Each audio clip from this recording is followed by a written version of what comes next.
Hello guys, welcome back to my channel Legal Banter. In part 1, we discussed these movies which were based on principles of constitutional law. We now continue with the remaining movies in part 2. For the ones who have joined me in this video, I would recommend you to go back and watch part 1. The link is in the description box and you will also find it somewhere on the screen. So let's begin. The next movie in the list is called Arakshan. This movie was released in 2011 and it stars Amitabh Bachchan, Manoj Vajpayee, Deepika Padukone and Saif Ali Khan in central characters. This movie is also a socio-political drama and it is based on questioning the validity of the caste-based affirmative action or reservations that were brought about by government in terms of government jobs as well as admission to government educational institutions.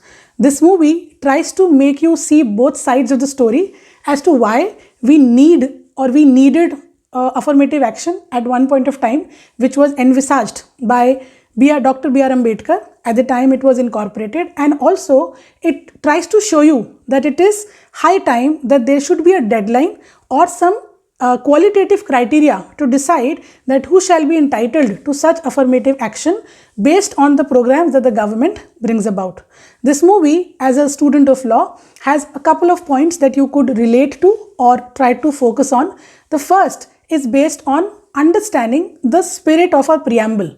Now, when you look at preamble, it uses various words like socialism, equality, justice, etc.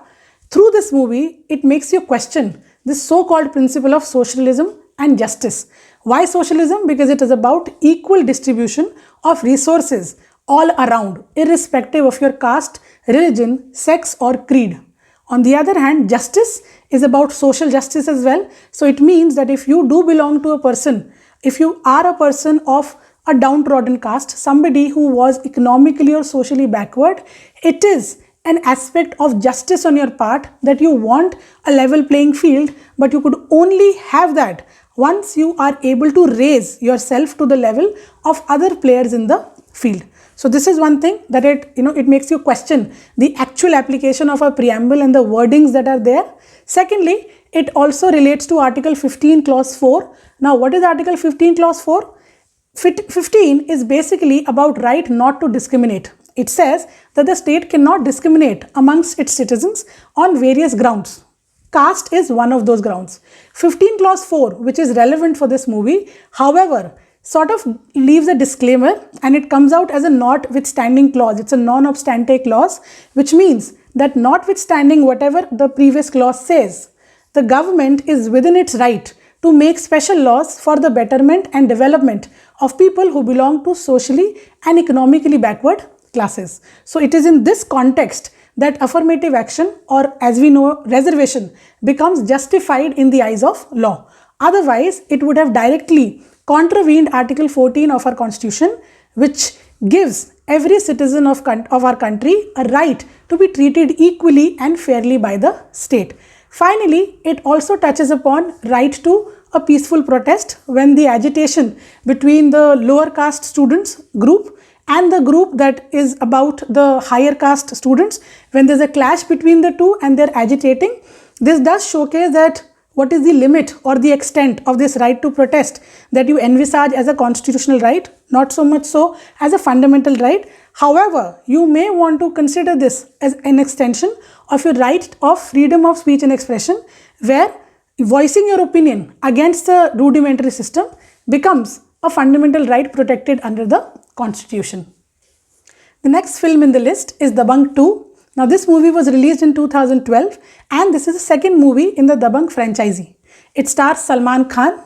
Now, you may be wondering how a typical Bollywood masala movie, rather a blockbuster, could teach you a thing or two about constitutional law. Well, let me tell you how it is. This movie has a scene where the character played by Salman Khan, who is called Chulbul Pandey, actually ends up killing a goon right on the spot when he's trying to kidnap a girl and forcefully try to marry her.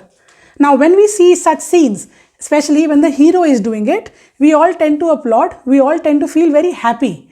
But if the scene would have reversed and it would have been probably the hero or somebody in his family who was at the receiving end of such a treatment from the villain or the antagonist in the movie, our reactions would have not been the same. However, My purpose in trying to bring out this contrast is to make you understand that in both cases, what the person does is wrong. Why they do it, why what they do is wrong is because it is in direct violation of principles of due process. Now, interestingly, our Indian Constitution does not use this phrase anywhere. This is a phrase actually borrowed from the US Constitution when our Constituent Assembly was deliberating upon the contents of Article 21. They chose to replace the word due process with the word procedure established by law. I will be covering this part in elaborate detail in my oncoming series in constitutional law, but just to give you a basic idea, this is one of those provisions of the Indian Constitution which has been deliberated and interpreted multiple times, and the court has been able to successfully apply this in varied scenarios. Right from the Baba Ramdev case, where they have held that right to life also means right to sleep. All MC Mehta cases where the court has held that right to life means right to clean drinking water, right to clean air, right to environment, and various other rights. This movie touches upon that even though you may be a police officer, you cannot be allowed to abuse your position or your power, or just because you are playing the hero in the movie, that you can bypass the process of law. If the person was doing something wrong, if he was trying to kidnap another person or who was trying to forcefully make that person marry him, you could have followed the process by arresting him, investigating against him, and then presenting the matter before the court as a trial. But when you bypass all that and you decide to take matters in your own hands, you want to become the usherer of all that is right and justful in the society, matters tend to become a little murky. The next movie is called Table Number 21. Now, this movie was released in 2013 and it is based on Article 21 of our Indian Constitution, as the title suggests. This movie stars Paresh Rawal and Rajiv Khandelwal in central characters, and it is based on how grave the consequences of extreme ragging or bullying that happens with people in college can lead to. It leads to such a drastic effect that the person, the victim of the ragging, becomes mentally challenged, and his father, played by Paresh Rawal, excellently though, goes on to take revenge for the condition that his son was brought in.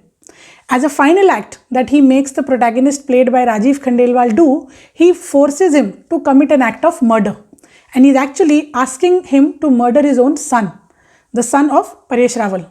And the reason why he sort of made peace with that fact is because he believes that his son's quality of life is no more worth living for. He believes that you not only have a right to life, but you also have a right to choose when you believe that there is no more dignity in continuing or prolonging a life which is not worth it. He sort of tries to justify it because he believes that his son, until the time that act of ragging pushed him on the brink of insanity, was a person to whom all rights were available and he could enjoy those rights. But because of actions of certain people, it ends up in a scenario where basic question and survival of a person become secondary questions, and the main focus is the quality of life that you are living. As a student of law, you may believe that this is not a typical movie that has a legal connotation or a strong relation to constitutional law, but I like to consider this movie a good reference, because it does start this discussion on what is life. Is it a life in the namesake, or is it a right to also have a dignified life within the ambit of Article 21? It could also be considered that can right to life be considered as reciprocal to right to die, or to decide when do you want to die with dignity. The next movie is Drishyam. This movie was released in 2015 and stars Ajay Devgan and Tabu in central characters. Even though this movie is an out-and-out crime thriller and an excellent case study to understand the nuances of police investigation and the problems or the lacuna that the police investigation suffers from, this movie also has certain principles that touches upon constitutional law. This movie is basically about a man who will go to any lengths to prevent and safeguard his family from the onset of a police officer, a police commissioner rather, who is trying to find the whereabouts of her son. This movie forces you to think on two aspects which could be considered to have some relation to constitutional law. Firstly, it makes you question what is due process. Now, Article 21 says that nobody shall be deprived of their right to life and liberty except by procedure established by law. Now, pay attention to this word, procedure established by law. This originally, when it was there in the US Constitution, where we got the inspiration from, the phrase that they used was due process, which in simple words mean that a mere legal process is not sufficient. The process or the procedure should be a just, fair and a reasonable procedure. Our Supreme Court, in the famous case of Menka Gandhi versus Union of India, has rightfully stated that a mere namesake of a procedure will not help. You need to follow a procedure that makes sense and has justice and an aspect of reasonability attached to that decision.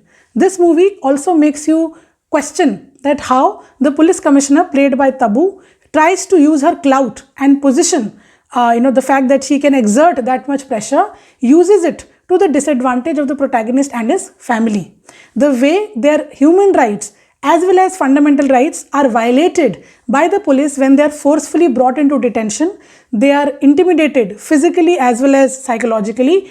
All of that is in complete violation of due process that a police is supposed to follow in the event when they want to arrest or detain a person, they want to carry out an investigation or an interrogation, and subsequently they will have to carry out essentials like presenting the person before magistrate within 24 hours, providing a warrant, having a female officer when you are questioning females, or having a juvenile justice protection officer when you are interrogating a minor.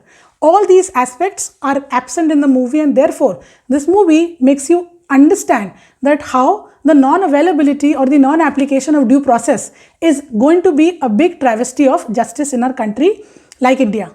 The second point that it touches upon is self-incrimination. Now, under Article 20, Clause 3, we have this fundamental right that tells us that we can't be forced to accept or confess to any information that is going to be self-incriminating. You basically can't be forced by the police to give a confession. Now, this has been rightfully adjudged as a fundamental right and has its constitutional validity has been upheld various times, to the extent that the court has also went ahead and decided in the case of Selvi versus State of Karnataka that whenever the police tries to use methods like narco-analysis, polygraph test or the beep test, they are going to consider this to be violative of a person's right under Article 20, Clause 3. So that's all for today, guys. I will be covering the remaining movies in the next part of my video. If you like the content, please like, share, comment and subscribe. And don't forget to hit the notification bell this time, as I will be posting regular videos every weekend from now on. Thanks for watching.